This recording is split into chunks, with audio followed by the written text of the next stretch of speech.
catastrophe is not what you feel. The idea of this presentation is to share and to sort of consolidate information that we received in the 6th channeling intensive, especially that stuff that has to do with the archetypal mind. In fact, what I'll be dealing with is only issues that abut the archetypal mind. There's a few areas that I've identified as particularly meaty. They have to do with some new insights into the nature of intelligence, as well as intuition and intellect, especially when they are applied to the study of the archetypal mind. But there's surprising insights and dynamics involved in how these 3 things work with the archetypes themselves and affect what we understand as intelligence, affect what we understand as intuition and intellect. There's the issue of catalyst and its archetypal nature, especially with respect to desires interplay with it. I'm going to look at that both in general and through the 3 versions of archetypal catalyst that the tarot affords us. This thing about optics of catalyst and experience, this is a really weird one, but it has to do with a session I was involved in which catalyst and experience are sort of seen as 2 events in the way that they use the metaphor of like a beam of light being expended by the self, reflected by the illusion, and thereby changed. And then that changed reflection coming back to us in a way that it looks like it's out there. We'll get into that. And then just I wanted to consolidate spirit cycle insights, including the work Steve has done to give us a poetic, but also much more carefully adumbrated idea of what the spirit entails relative to mind and body. It is the most novel of our 3 complexes in 3rd density. Additionally, some body cycle insights that came from the QO channeling that Jamie, Linus, and I did with respect to healing concerns and sort of just getting into the nitty gritty of at least what the first 5 look like, if not more. And down here, I'm just saying, we didn't start on the archetypal mind in the 6th intensive. There has been lots of stuff that's happened earlier, and I would point you to HARC. We have on that site everything broken down by topics. We need to go back and make sure that these topics all match the way they should, but it's a great starting place. If you want to just see what we have on the archetypal mind, you can just click on archetypal mind and it's right there. Okay.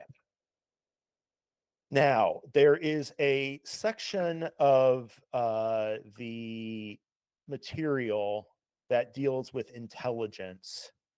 When we're dealing with the first session, this is where it's most obvious. This is QO on intellect and intuition in archetypal study, session 1 of the 6th intensive. What QO is talking about here, if I understand correctly, is a kind of way of understanding how the archetypes interface with what we understand as intelligence. This intelligence, after all, being the means by which we explore the archetypes. So there is a kind of paradoxical snake eating its tail kind of relationship here. Let's see. Let me find one of the things that they point out is that the entire point of the archetypal mind is differentiation, the teasing out of different aspects of the creator according to a logoic template, a template that has been laid down by the logos, as I understand it. A lot of this is just me trying to make my sense of it. I could have stuff wrong, so take that with a grain of salt. It is perhaps likened unto a prism, Kuo says, which separates out various rays of light that may dance in many splendored patterns and form interesting reflections, always of unity, keep in mind, such that they are redolent also of a quite particular diversity. And so they're talking about these patterns that are coming from intelligent infinity into intelligent energy via the logos. The logos is kind of a conduit for this into the event of creation, the event of manifestation. And they continue. These patterns of beingness, which may be intuitively felt, when they rise to the level of manifestation so that they may be observed, will follow trajectories of movement, one energy flowing into another, withdrawing back into itself, and flowing outwards once again, so that the result of this flowing energy is a kind of intelligence. Arises in the intersection of the nodal points that we have called the archetypes. So and then they say the movement of intelligence is from node to node, and it is a relational thing. So what they're saying is that there's this energy that's in movement, and if I understand it correctly, I really wish Steve was here. If I understand it correctly, what they're saying is that like this intelligence is kind of a movement between the archetypes. It's flitting between them and creating these new mixtures, these new integrations of these basic elements of archetypal thought. And that is the beginning of our intelligence. So at once you can see that it's going to be very hard for us to take an objective view of the very stuff with which we're reviewing it, right? The stuff of thought is what we're trying to examine. I mean, there's a whole branch of philosophy that talks about this, but when we look at it in this way of movement, that we are this dynamic system, there's no point where we can just freeze everything and be like, this is what it means to be intelligent.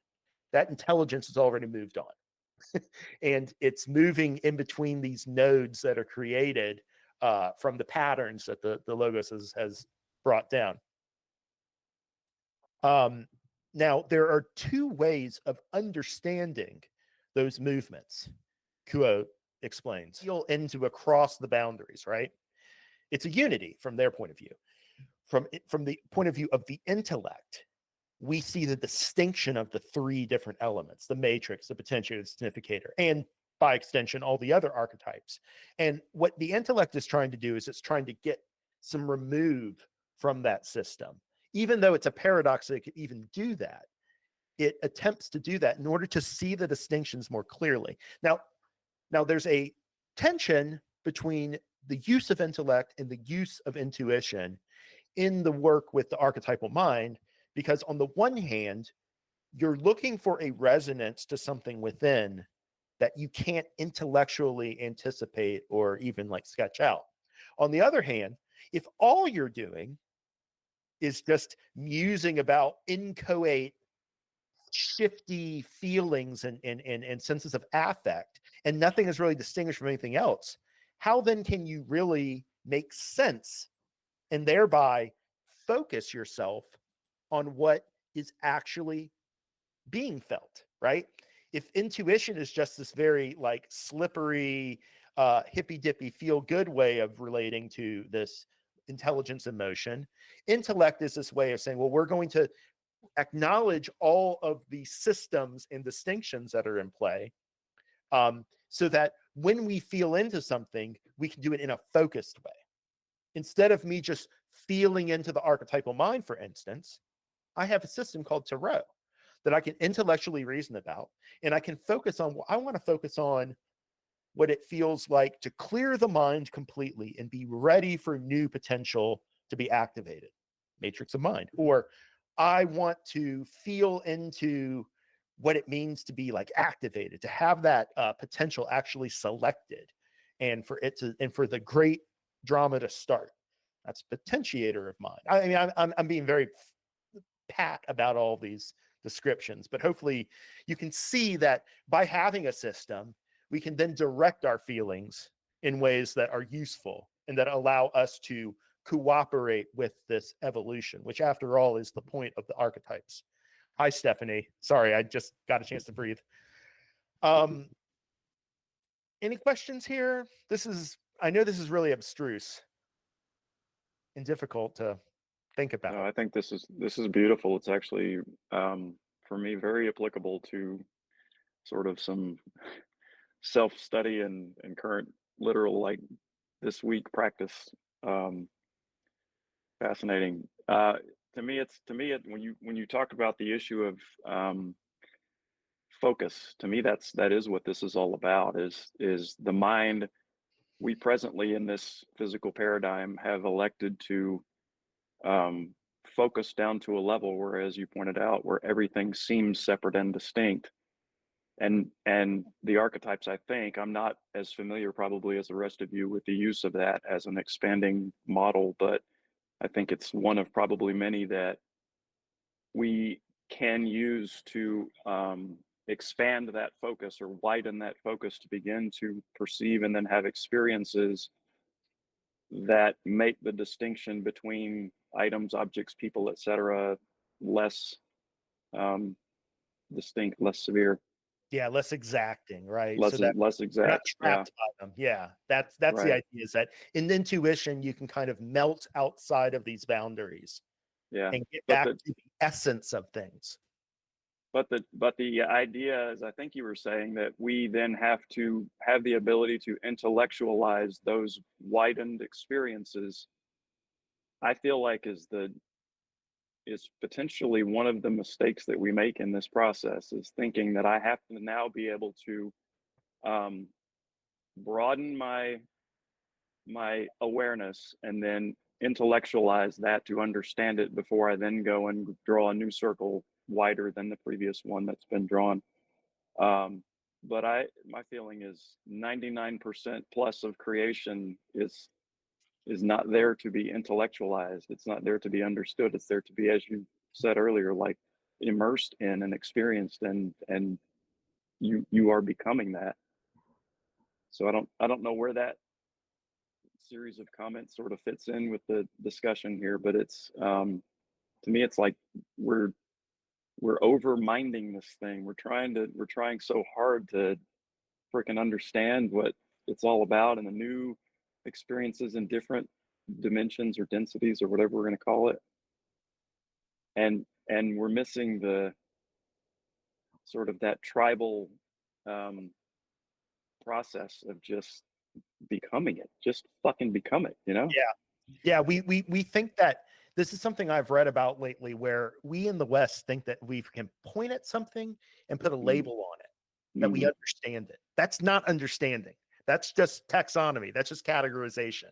This is Mm-hmm. Aristotelian thinking, but I'm going too far now. Linus knows what's up. Whereas, let me read an excerpt from this that I think will put a fine point on what you're talking about, Ken. Cool. Thoreau says, the key we would point out is to treat the intellect as a tool. What we mean to say is that the intellect cannot serve as an instrumental means if it is overly identified with. If, in other words, the intellect is the end all be all, shall we say, of spiritual seeking. Now, there is no seeker, whether of spirit, of the illusion, of any sector of awareness, who does not draw upon both intellect and intuition. They are your left and right feet, my friends. And one can stand on one leg for only so long. However, when the other foot comes down, it is nevertheless possible to appreciate one foot over the other, to take the lesson in terms of that one capacity of mind, and to leave the other as a kind of byproduct of the process of integration one tends towards. The balancing will occur, and it will occur in a way that sooner or later will humble the seeker.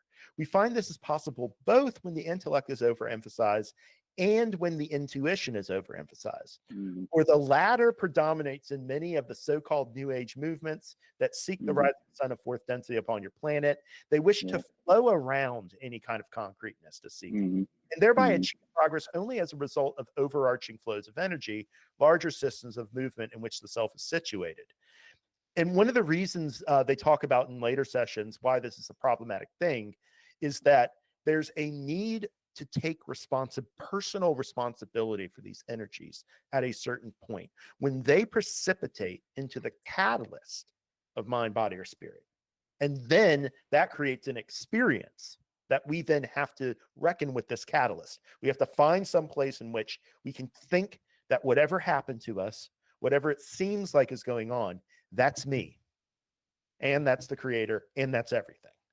So the idea is that the intellect, I think, is really good at focusing us on those things that otherwise we might be wishy-washy about and not want to really, we want to just stay in the pleasant parts of the mind, of the body and spirit. We don't want to get into the things that that kind of give us pause and make us feel a little bit grimy or that are going to be hard work. I have a comment. Not really a question, but when I kind of went into this, I had those exciting intellect impulses to define each archetype and understand each and how to use the archetypes, and which is all well and good. There's a lot of that to discover. But what I found to be the most interesting and the most thought-provoking was the relationships of the archetypes between each other, like matrix and potentiator. And that just was open more doors instead of, like, they do work together. And then in relationship, they almost even made more sense how they function together. And I found that to be probably it was more exciting stuff for my intellect, of course, to latch onto, but it was that was some of the most like thought-provoking and enlightening bits. So Yeah. I accidentally advanced the slide, but if anybody has any other thoughts, let her rip. To the comment on the overemphasis in New Age or spiritual groups on the intuition, or we could look at it as maybe the masculine feminine comparison. I think that's right now that's purposeful, though. It's because we're attempting to collectively extract the balance from the overemphasis on the masculine for hundreds of thousands of years. And so I don't see that as a negative thing, that some focused aspect of the collective consciousness should be overemphasizing that which has been neglected in order to pull it back toward center. Yeah, there's a quote from a few years back where they say, they're talking about feminism, and they say that a certain amount of stridency on the part of feminists is to be expected given what's occurred to date, right? Like when the pendulum swings the other way, it's going to move all the quicker if it's been going this way for a long time, right? It's going to move all the quicker back here. Yeah. I just really appreciated that they wanted to do honor to both of these dimensions, and it was a really good way to kick off our intensive by just asking Kuo, what do you think of all of this? And we got some really good definitions. I mean, this idea of intelligence is this movement between nodes of archetypal resonance. I mean, it's almost like a quasi physics. You know what I mean? I really think it is. Yeah. Okay. I have a question. Yes. I'm interested in Jamie's comment, and I'm very beginning at this stage. I'm at the very beginning stages of kind of getting into the archetypal mind. So I don't know if this is in your presentation already, Jeremy, but could we maybe talk about the relationships? And I guess I'm almost looking at them as a process, or as a this hands off to this, which feeds this. Is that useful? Are you talking about what I Like- was talking about in particular, or just archetypes in general? No, moving. Okay, so let me back up here. I'm looking at like the matrix flows into the potentiator, flows into the catalyst, flows into the experience significator. So almost there's like, and It's like a maybe narrative. maybe that gets to the relationship that Jamie mentioned. I don't know. I'm really kind of struggling to find the connectors. Does anybody have any comments on this? Okay. I have something to say that might be Yeah. helpful. I don't really have like a clear-cut answer for you, Stephanie, but there is a program of study that's outlined by Ra in the Ra Contact of how to examine and go studying through the tarot, the archetypes. And it just has to do with like relationships, like you're saying. And I think part of it is just left for us to for it to kind of jump out at us as we sit with each one. But part of the relationships are like, okay, well, first you can look at, perhaps all of the matrices, right? Look at the relationships between, like, what is different about them from the mind cycle to the body cycle to the spirit cycle. Then look at them in relationship to, like, mind, potentiator of the mind, matrix of the mind, and so on and so forth. So there, you know, I'll look for the exact passage to send to you, but um, and I have put together somewhat of a study guide that might be helpful. Ooh. Just it's kind of just intended to be a place where you could write your own notes and kind of look at the references and the images in relationship to each other. It's nothing too spectacular, but it does help to kind of follow that track of study that Rob put forward. I would love if you would be open to sharing that. I would love to see that. Yeah, I'm happy to share that. Okay, this gets into mostly the issues with session 4.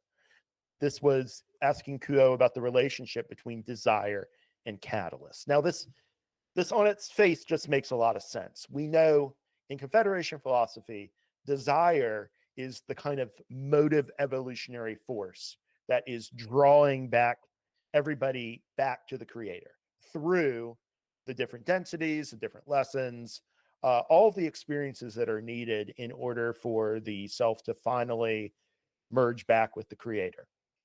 So it would make sense that the discrete units of lesson that we receive, that we call catalyst, would be motivated by desire. And this is, in fact, what Kuo says.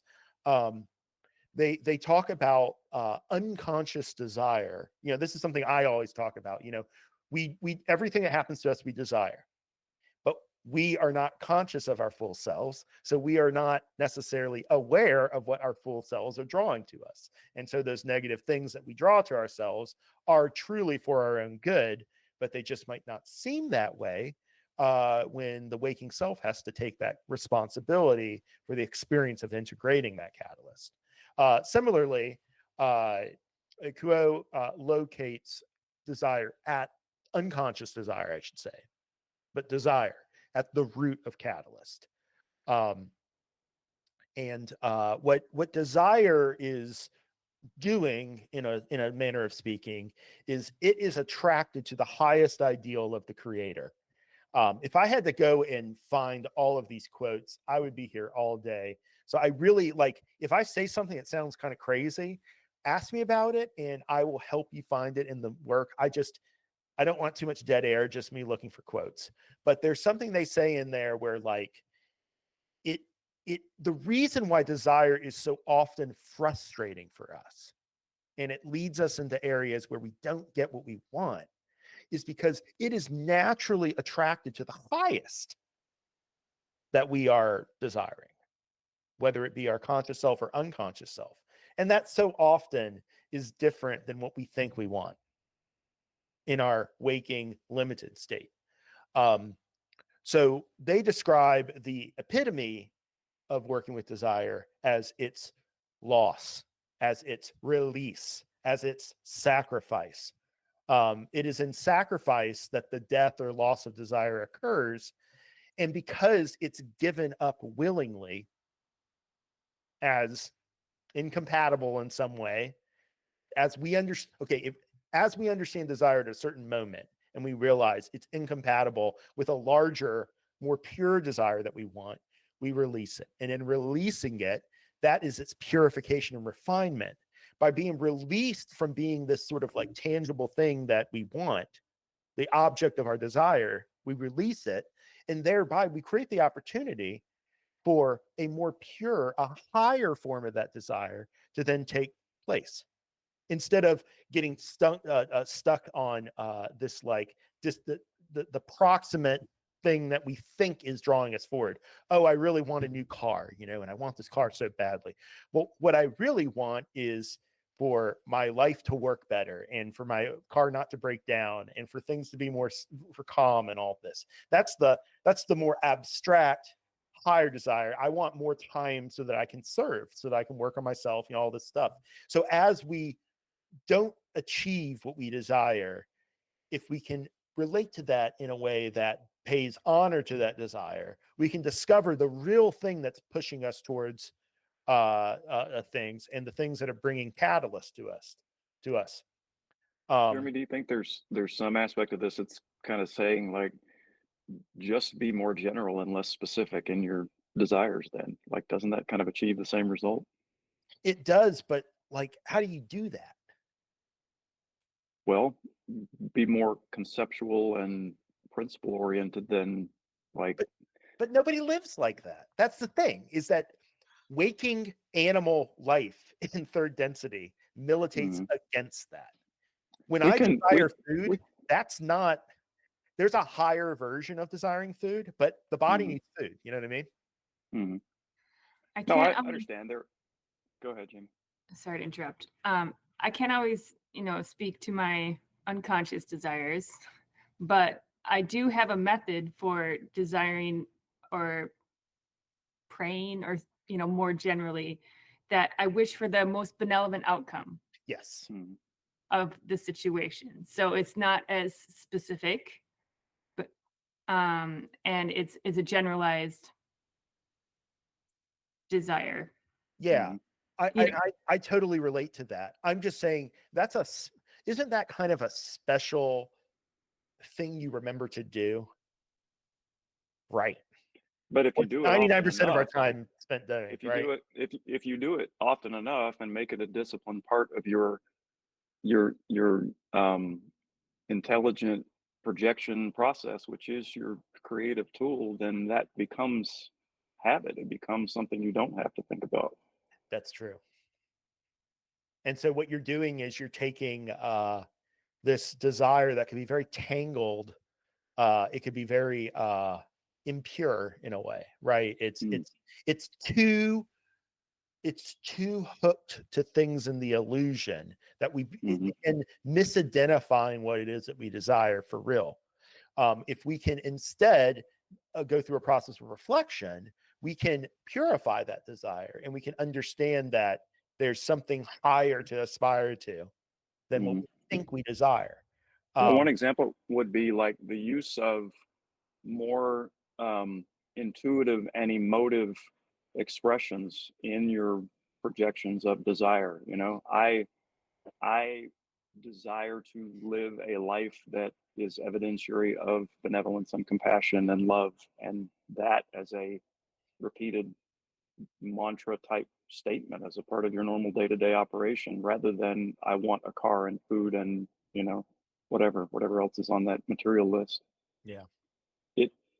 It changes your reality experience, and it still leaves open the dynamic creativity of the higher mind, the unknown aspects of creation that take you out of the attachment wheel.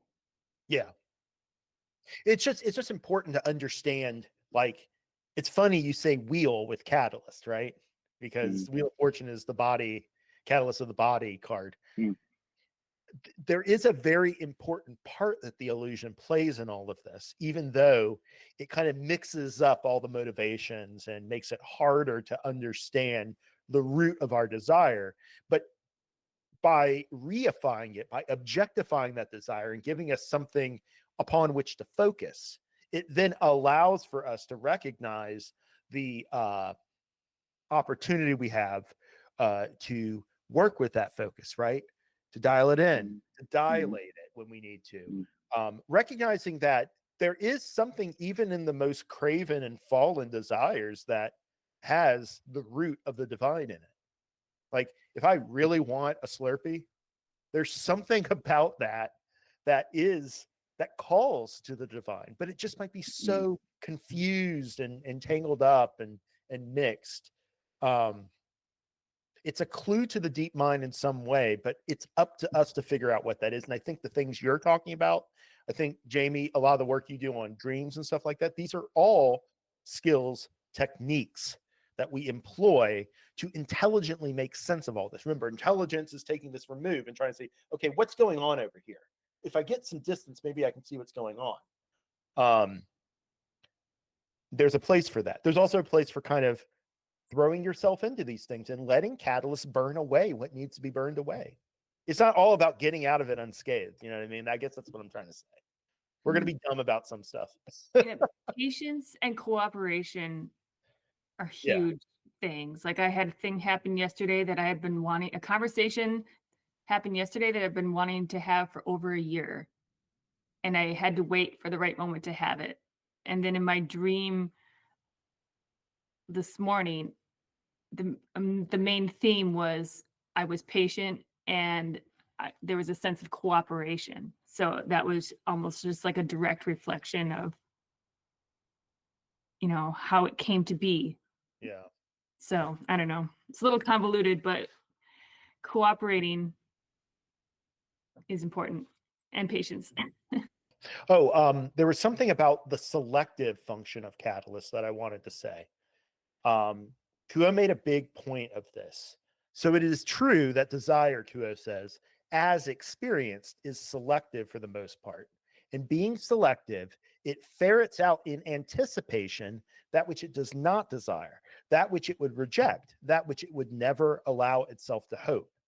And at the same time, desire fastens upon those futures to which it is drawn, those dispositions of the temporal framework in which you dwell that it looks forward to with eager anticipation.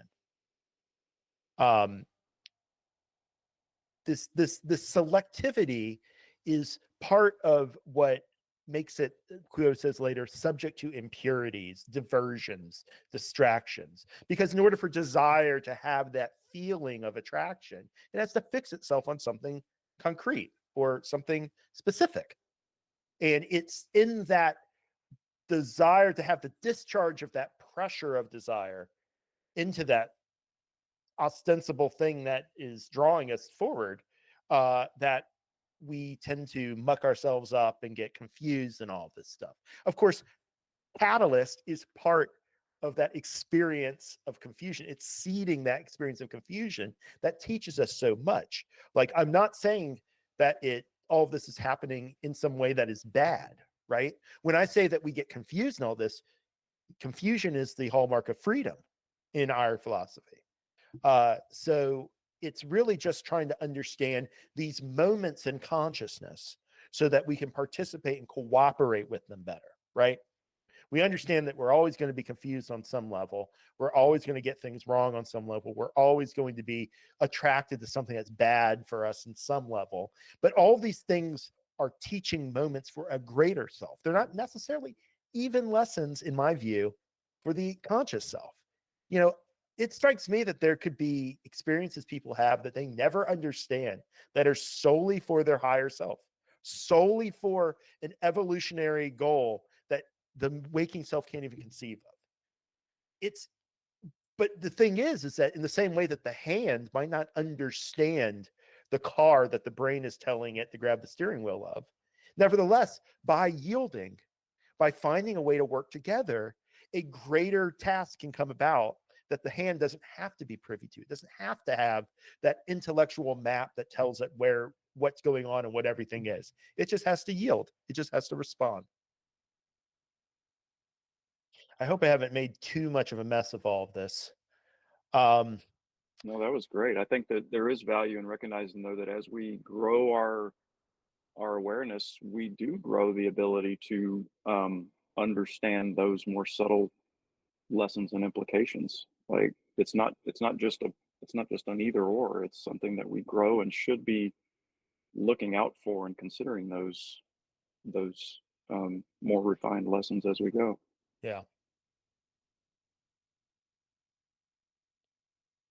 Any other thoughts before I advance the slide?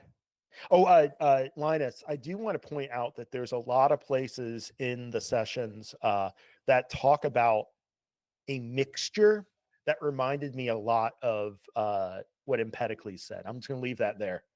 I'm just going to look at Catalyst in its three different areas a little bit more closely. And this is sort of consolidating points across all the different sessions. Catalyst of Mind, there's a lot of stuff in the sessions that talk about the role of imagination, and it's almost like the negative imagination, right? All the things that we can't conceive of, that are too much for us to consider, too much for us to anticipate, we would never expect them. All of that stuff is still potential just because we don't consider it relevant. It's still in that pool of mental potential. It's out there ready to be potentiated. So the catalyst of mind is largely drawing from these things that are kind of the obverse, the reflection of what it is we think we are. Why? What is the creator doing? It's trying to show itself what it is not. And we are the means by which the creator is prosecuting this mission. As little, I think there's a part in the sessions where they talk about individuals are kind of like probes of the creator into this mystery, right? Where these little probes that get stuck in and like to test and measure and to experience. They also talk about catalyst of mind as having something to do with the projection of the self. And this gets into the optics that I was talking about, this idea that there is something about consciousness that projects itself out, and the illusion refracts it and brings it back to us. But in the same way that light, when it hits something and then it hits our eyes, we are seeing that thing and we're seeing the particularities, the distinctiveness of that thing. In this case, catalyst is almost like a signal that our deep selves, our unconscious selves, are sending out to the illusion, and it's refracted. Now we are dealing with what we think is the illusion, right? Now we have reified, we have made concrete and tangible and experienceable this thing that otherwise was in the set of thoughts that we aren't necessarily privy to because of the veil. I mean, in one sense, they basically lay it out clearly, that the veil is permeable, which is something that Don spent a lot of time talking to Ra about. But this veil has windows, it seems, just like the quarantine of the planet has windows. There's certain ways in which it is permeable, and that catalyst and experience work with this permeability to shuttle, I guess is a way of saying, these completing experiences into our lives. And it is in apprehending and balancing catalyst, the experience, that we make ourselves ready for transformation. The whole point here of catalyst, what is it catalyzing? It's catalyzing our growth, and our growth is understood in a spiritual context as transformation, the release of one identity and the assumption of a new identity, be it a small change or a large change. But it's a qualitative change that we get through. And catalyst is a big part of bringing us, I think they say at some point, catalyst and experience bring us up to the line of transformation. Otherwise, why would we ever go through the pain and discombobulation of transformation? We have to have intermediate moments in consciousness that prepare us for that. One other thing, they talk about the recognition of the catalyst, the way that it pushes our buttons, the way that it hits us. It could hit somebody else and they wouldn't even notice it, but it hits us and it triggers us, right? That has something to do with what's resonating inside of us, what's sympathetically vibrating that sent that beam out into the illusion in the first place to be refracted back to us. So when we get this back, it looks like it's the illusion, but it's actually resonating with that source that sent it into the illusion. And I don't think that's how it works. I think that's a model for understanding a certain aspect of it. I don't mean to say that catalyst and experience are just these beams of these laser beams shooting all over the place. That's not what I'm trying to say. I'm saying there's something about the way optics work in the illusion that reflects, not to make a pun, that reflects how this stuff works in our experience. I hope that's a thinkable idea that I just stated. With catalysts of the body, Ra makes a point that the body is a reflection of the mind. I've been giving a lot of thought to this idea of what reflection actually means. So when we see a mirror image, we're not just seeing ourselves in the mirror. We're seeing a flattened version of ourselves, right? There's something about reflection that collapses the thing that's being observed, that's ostensibly being reflected. There is something about reflection that inverts it, right? So we don't see left is left and right is right. It's turned around, right? And that to me seems to be a big part of our experience of waking life, is things being inverted, being turned around, being back to front as opposed to front to back. Nevertheless, there's some sort of identity that is recognizable and transmitted through this reflection. Otherwise, we wouldn't know what we're looking at, right? Now, that's the experience of so-called other selves, reflections of ourself that we don't recognize as ourself. And then catalyst is reflections of ourself that we are beginning to recognize and take responsibility for, but we're not quite there yet, right? Which is why it's causing a little bit of friction. It's causing a little bit of discombobulation. Yeah, and I think I'll leave it there. But the other thing to say about the catalyst of the body is that to the extent that desire is aspiring to an ideal and desire is at the root of catalyst of body, the body will never be ideal. The body is stuck in manifestation, whether it's the illusion of the physical reality of third density, whether it's time space or inner planes. To the extent that we have a body that nails us to a spot in time, nails us to a position in space, we cannot be as free and pure as the way that we think of it and the way that we think is possible. It's always going to be a little bit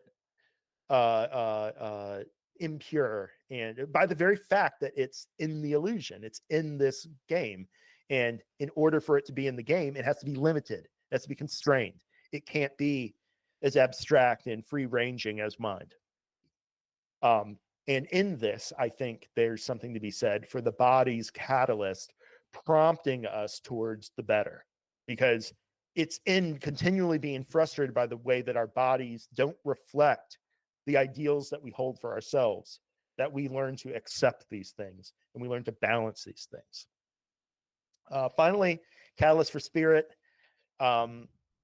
Not a terrible amount to go on that isn't just poetics, but one of the things they say is that it's quick and harsh, right? It works in a way that is fundamentally different than how we perceive catalysts of mind and body. Catalysts of mind will manifest, I think, typically as some sort of frustration or confusion, right? We can't get that focus that allows us to feel like we have our feet on solid ground. With body, catalyst is the succession of events that seem in some cases to be random and that keep us off our base. Sometimes we're upside up, sometimes we're upside down on that wheel. But with spirit, we're talking about something completely, in some ways, foreign to us. Kuo says that conditions of seeking with catalyst of spirit are questioned on their very own terms, and the project of the creator is put on trial, so to speak, and tested in fire. So when we're talking about spirit, and the last episode of Inaudible that I did, Steve and I spent a lot of time talking about the nature of spirit. Everything is very, very powerful, direct. It hits you sideways. You can't necessarily deal with it straight ahead. It calls to our nature as the creator more than any other aspect of our complex. So mind and body are both tools. But when we talk about spirit, we're talking about the closest thing to our true nature, while also talking about a connection to that greater creator. So we are distinct from the creator in spirit, but we're as close as we can get to being the creator without being the creator in totality. We're still in the illusion, and spirit is I kind of think of it as our link between our true nature and our illusory nature. It's right there, and it allows for this reflection to occur that otherwise we just be trapped in this animal-like mind body, the body giving signals to the mind telling the body to do things, just doing that. Spirit gives us another way to reflect, another feedback loop, if you will. Well, I mean, I'm kind of thinking again about what the relationship. Can you maybe speak to the relationship between the three catalysts? And anybody can answer that. I just thought for discussion purposes, if we have the time. Yeah, I think catalyst is always a way to create a situation in which we need to exert ourselves to grow. And it is a way in which the hidden parts of ourselves have a relationship with us until we can do that relationship on our own terms. Experience is a way in which we take all of this stuff that we're being shown that catches us off guard, that pushes our buttons, that triggers us, and we figure out what are we gonna do with this discomfort? What are we gonna do with this lack of balance? What are we gonna do with the fact that I'm not cool with what's catalyzing me? I don't like it. I don't want it. It's not me. Experience is how we go through the process of making it. No. It's mine. Even though it seems like that guy's yelling at me for no good reason, I know, because I have faith, that this has to be me. And therefore, it's up to me. I have the responsibility of squaring this. Maybe not intellectually. Maybe I'll never understand it. But there's more ways of balancing than just putting everything in its box, right? There's also ways in which we can merge with these things. We can identify with them. We can put ourselves in that other self's shoes and see it from their point of view, and then relate these two points of view to each other in order to see a greater setting, a greater sort of arrangement of mind, body, spirit complexes of other selves, all relating to each other. And there's a part in one of the sessions where Kuo says, if we think of ourselves as currents in an ocean, we'll understand how our catalyst works a lot better. Because as you zoom out from just thinking of your little part of the water in motion, you realize how many different currents there are out there. And they're all relating to each other. And they're all going to a destination, right? They're all in motion for a certain purpose. And the beauty of the ocean, the beauty of the creator that subsumes all of this, is that it's all working for the good. It seems like chaos. It's all working for the good. So the issue is, how can we work with our ability to pattern these things with the intellect or feel into them with the intuition, such that using one, sometimes you need the screwdriver, sometimes you need the hammer. Oh, now I need the screwdriver again. Now I need the hammer. You're working skill. You're learning the skills that's needed to use both of these tools to do the thing that you want to do. And eventually you recognize that catalyst is your best friend because it fixes you. If nothing else, if catalyst wasn't there, we wouldn't know what we need to work on. We would just be floating in free form. Wouldn't have no constraints. We'd have nothing to kick off of. We'd have no way to change our trajectory. Everything would just be a big blob. With Catalyst, we are communicated with and told, pay attention to this. The way that our attention is gotten, usually pain, usually suffering, and the things that we don't like. Although they've said on multiple occasions, there's no reason that catalyst has to be negative. Catalyst can be positive. It can be good things happen to you too. If you'd pay attention, if you would pay attention to the good catalyst, then you'd get more of that. The problem is, the only thing that seems to get your attention is the catalyst that makes you feel bad. Yeah, discomfort. I have a comment on the relationship, or maybe a common thread among all these catalysts, this catalyst through each of the cycles, is that I think the common thread is that through desire, we are seeking these things, or through desire, we pull this catalyst towards us. And for the purpose of finding or to be humbled or to seeking humility, because at some point, like all these catalysts need to be understood and you will be humbled before them. And then at that point, the catalyst has done its work, so to speak. And that like you and then there's like a death of that desire, right? You've gone through the cycle of the catalyst. And I think that drawing towards the humility or that humbling experience is through various, be it through the mind, body, or spirit, different ways. Spirit can be pretty harsh and obscure, but I think that would be a common relationship between those catalysts, the catalyst archetype catalysts. It's yeah, well, I think about the raw quote is which is basically the point of existing or incarnating is to experience all things desired, and that which is not needed falls away. So the catalyst is an integral part of that, preceding the experience and so on. So that's my comment. Yeah, the not needing it is a decision that you make on some level, working with the experience, right? So your the experience is like, okay, this, because the catalyst, this is something that Linus asked. They were like, how can I work better with catalysts? It's like, Kuo was like, well, you can't really work with catalysts. The whole point of catalysts is that it's happening to you. You're not in charge of it. It's happening to you. You are the object. It's the subject acting upon you. So the issue is, it's what you do with the catalyst once it's happened to you.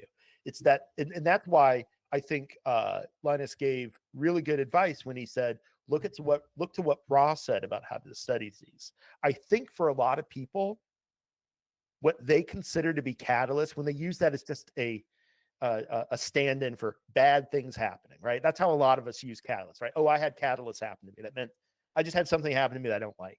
But that's actually the experience, because you've already made a judgment about it. You've already taken it in and figured out how you feel about it on some root primitive level.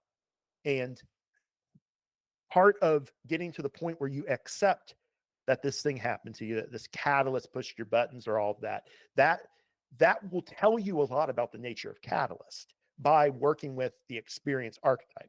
Just like the working with the matrix archetypes will tell you something about their potentiator, and vice versa.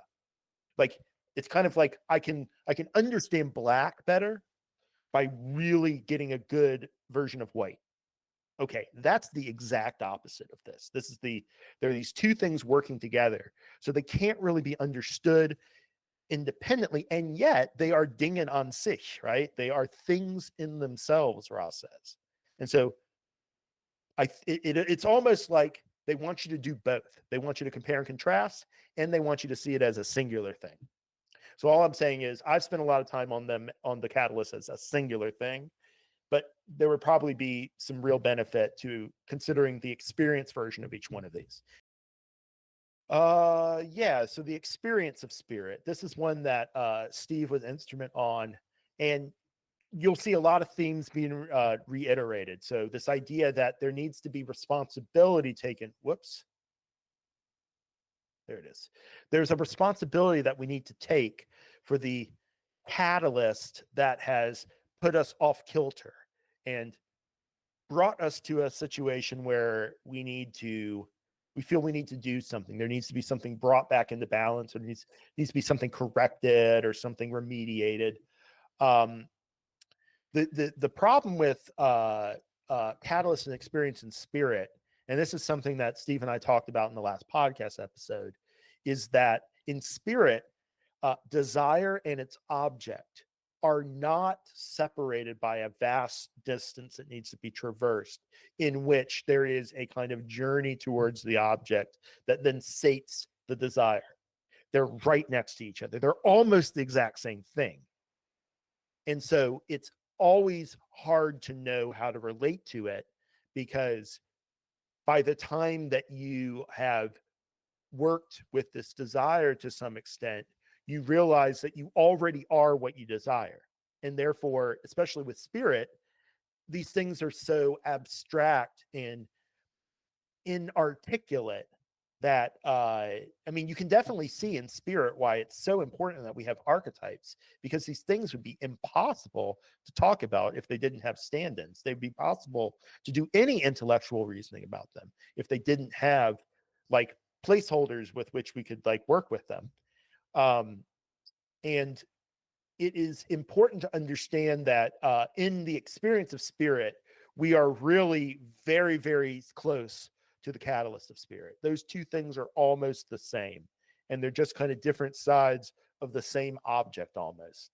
What you're doing is you are, like I said earlier, in the spirit cycle, you are in your role as the one infinite creator yourself. However, you are still in manifestation as a small self. So you are both at once. You are both the one infinite creator and the limited, finite, flawed person. And so when you are ready to work with spirit, you are putting yourself in the most vulnerable, exposed, totalizing situation in which everything that you have accrued to yourself as being yourself is gone. All of that personality you've accrued, the knowledge, the ability to have coping mechanisms, your identity in this world, your values in this world, and what is motivating you to realize the ideals of spirit and the ideals of the creator in this material world. Well, all those things are gone. Everything is, you're exposed to the yawning cavern of the totality of experience. And you take a relation to this only in the most careful and halting ways. I actually encourage you to read this session 16. It's very poetic, and it's very much about learning how to transcend the self, I think. How to use our individuality to transcend that. And the problem with that process for a lot of adepts is that this has an immense amount of power involved in it. And this is something that Rod talked about too. If you recall, in session 80, question 8, Don is asking about the fifth density negative entity that keeps visiting them. And Don asks, as this entity that is our visitor increases his power through these works, what is the power that he increases? Can you describe it? And Ra says, the power of which you speak is a spiritual power. The powers of the mind as such do not encompass such works as these. You may with some fruitfulness consider the possibilities of moonlight. You are aware that we have described the matrix of the spirit as night. The moonlight then offers either a true picture seen in shadow or chimera and falsity. The power of falsity is deep, as is the power to discern truth from shadow. The shadow of hidden things is an infinite depth in which is stored the power of the one infinite creator.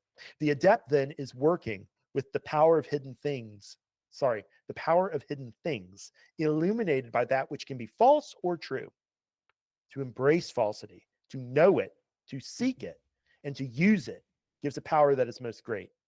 This is the nature of the power of your visitor, and may shed some light upon the power of one who seeks in order to serve others as well. For the missteps in the night are so easy. And this is precisely what Kuo is saying when they describe the experience of spirit, that not only do we recognize our own power over ourselves and taking responsibility for the catalysis that's ensuing in spirit, we also, where did I put this? Okay, we will see through the defenses of other selves more, just like we see through our own defenses and we see our nakedness and vulnerability before the one infinite creator. We will see that in others too. And this is a great polarizing opportunity. Do we exploit that? Or do we serve them?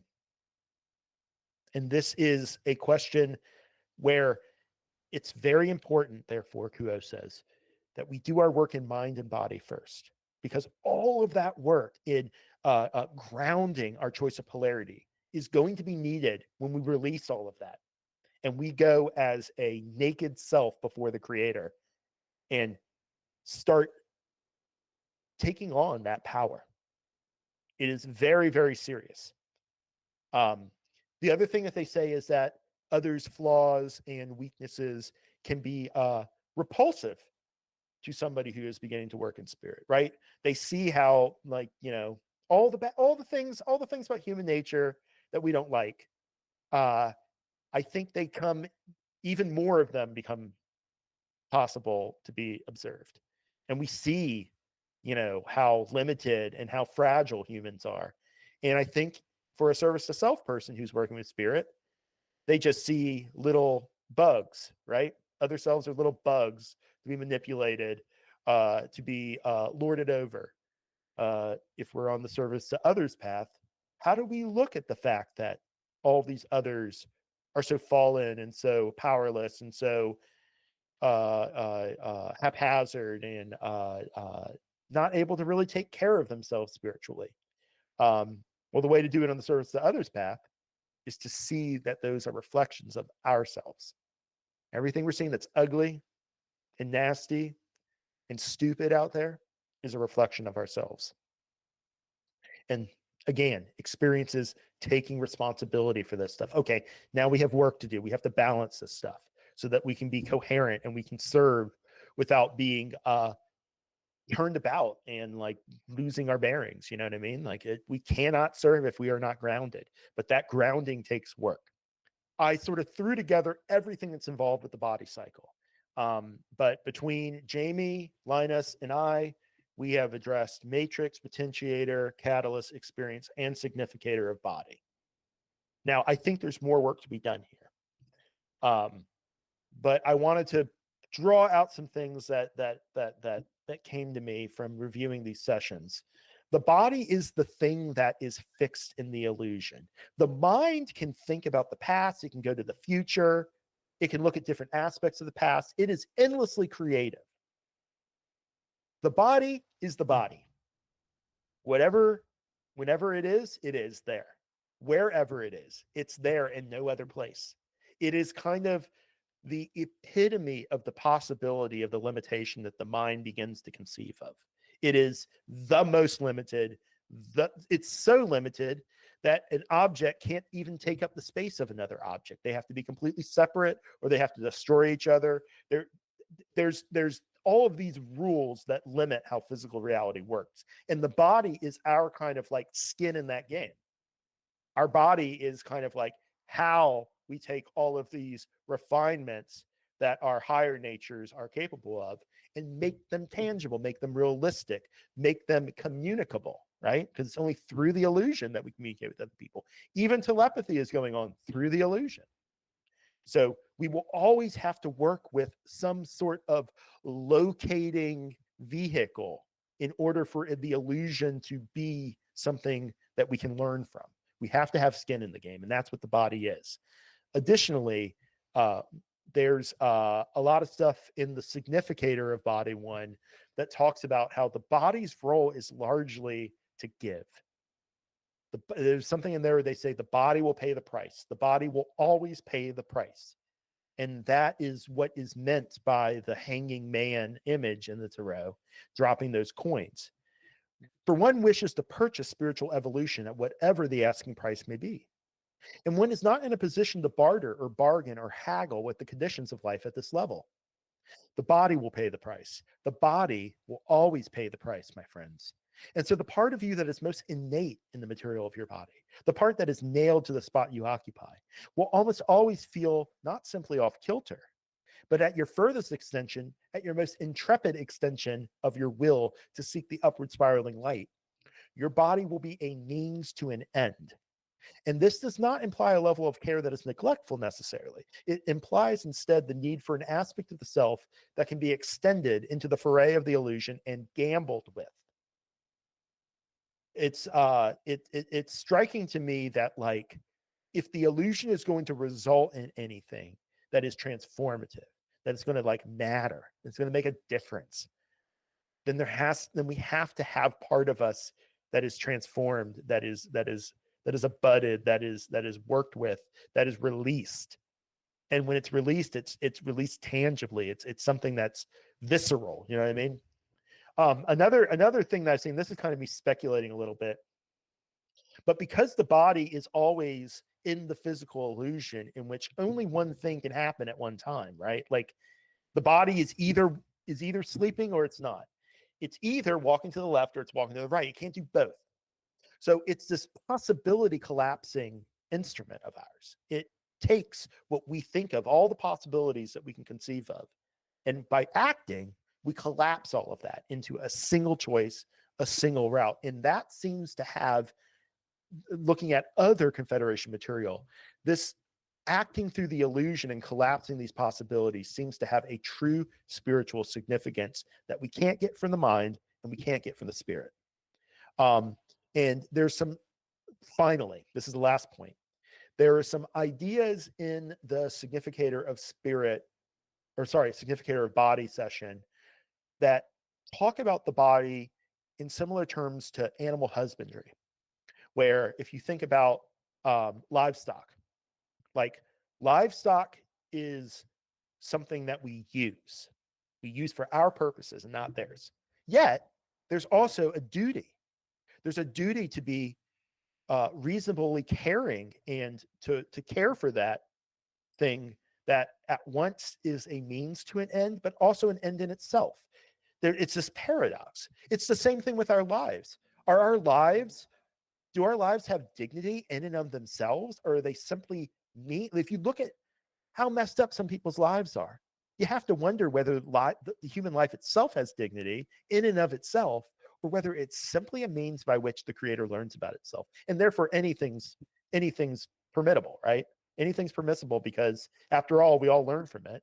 And yet there are things that I absolutely cannot abide, right? Like, so there's this idea of we have to take care of the body.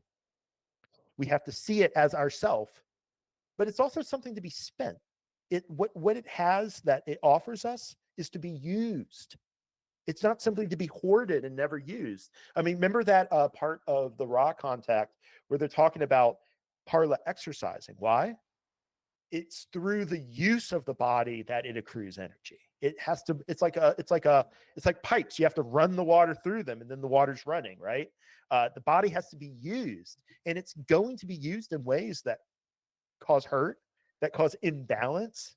I mean, I think this is very, very prevalent in the matrix and potentiator of body, that the matrix is the autonomic body, right? The body in its own balance, in its own systems, at perfect harmony with itself. And if that's the case, then we just have a body. We don't have anything that can actually be used for spiritual evolution, because that all requires us to exert the body. It requires us to take the body out of balance and into an asymmetry of energies. That is where the learning will happen. Otherwise, we're just an animal. So it's this way in which we, just like polarity is trying to find balance with this one imbalance, right? Serves itself or serves to others, but otherwise balanced. It seems to me that the body is, you're trying to keep it balanced, but you know that there are going to be imbalances introduced by the mere fact that you're trying to go against the grain. You're trying to go against the stasis, the homeostasis of the environment, to actually do something new, to build something new, to accrue a new bias. Does any of this make sense? Okay. Well, that's all I have. That's the end of my presentation.